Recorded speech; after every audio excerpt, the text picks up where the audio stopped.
28,000 కోట్ల ఆస్తికి అధిపతి. కానీ ఇప్పటికీ సైకిల్ మీదే ప్రయాణం చేస్తారు. పేరు శ్రీధర్ వెంబు. ఈయన తమిళనాడులోని తంజావూరులో 1968లో జన్మించారు. ఆయన తండ్రి చెన్నై హైకోర్టులో స్టెనోగ్రాఫర్గా పనిచేశారు. ఆయన తల్లి గృహిణి. ఈయన చిన్ననాటి నుండి ప్రభుత్వం బడులోనే చదివాడు.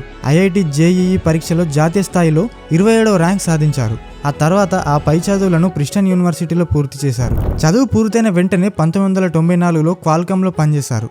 అయితే ఆయనకు చిన్నతనం నుంచి ఒక స్టార్టప్ కంపెనీని ప్రారంభించాలని కోరికుండేది.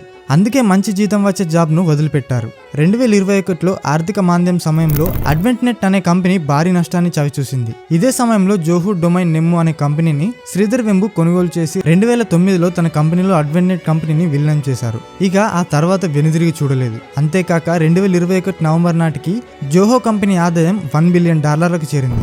కోవిడ్ టైంలో కూడా ఈ కంపెనీ భారీ లాభాలు పొందింది. అప్పటి నుంచి ఇప్పటి వరకు జోహో కార్పొరేషన్ లాభాలు వృద్ధి చెందుతూనే ఉన్నాయి.